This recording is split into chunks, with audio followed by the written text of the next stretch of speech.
I think all patients who are going to be treated with CLL, it's really imperative for us to know their mutation status, their IGHV mutation status, as well as their FISH up front. And in this particular case, uh, it may be that it was done and we don't have records, or um, uh, possibly it wasn't done. We know that there is an inadequate degree of testing with FISH for patients with CLL who need therapy. So depending on whether or not that was done, I do think that ibrutinib is an appropriate first-line treatment option for patients with CLL. This has been a field that has been changing very quickly, and we're seeing a number of new treatment options in this setting, including acalabrutinib with or without obinutuzumab.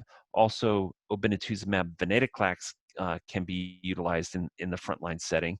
And I certainly would not fault ibrutinib monotherapy, particularly since this likely predated the approval of acalabrutinib or venetoclax-based therapies. When you're thinking about comorbidities that determine upfront treatment, there are several that are really important because more and more, it used to be that treatment was decided based upon IGHV status, FISH status, and patient fitness.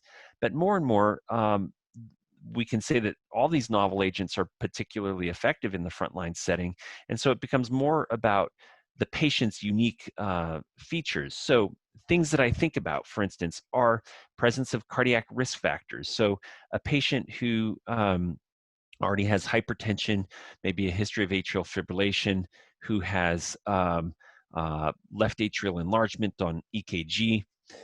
These are patients for whom ibrutinib over the long term may exacerbate those symptoms.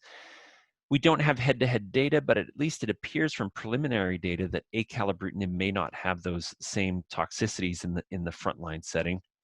Although, again, head-to-head studies are pending on this.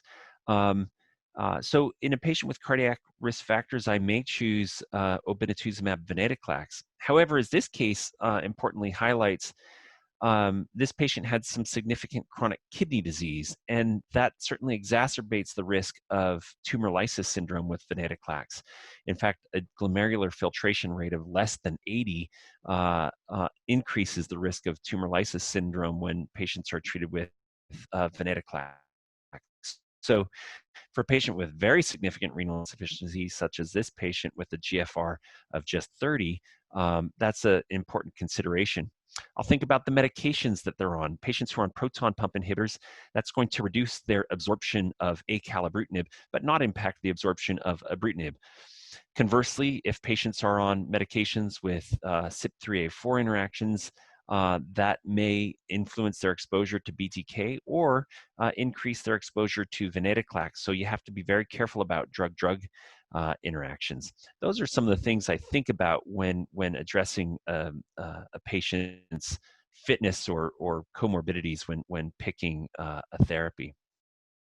In terms of triggers that triggers to initiate therapy, those haven't changed. Just because a patient has a 17P does not influence when we choose to pursue therapy. In fact, I've had many patients in my own practice who can have 17P and maintain asymptomatic disease for a length of time. The indications for therapy remain a rapid rise in the white blood cell count. And by rapid, we generally mean lymphocyte doubling in less than 6 months. Symptomatic bulky lymphadenopathy can be indication for therapy. Emergence of bone marrow dysfunction, such as anemia or thrombocytopenia. These are the reasons to initiate therapy, and it is inaccurate to simply begin therapy just because the patient has a diagnosis or patient has a high-risk marker. With the BTK agents, we do continue that until disease progression, and at this point, there's no science that would support treatment discontinuation. However, for patients started on obinutuzumab venetoclax, that is an approach that is fixed duration with 6 months of obinutuzumab and 12 months of venetoclax.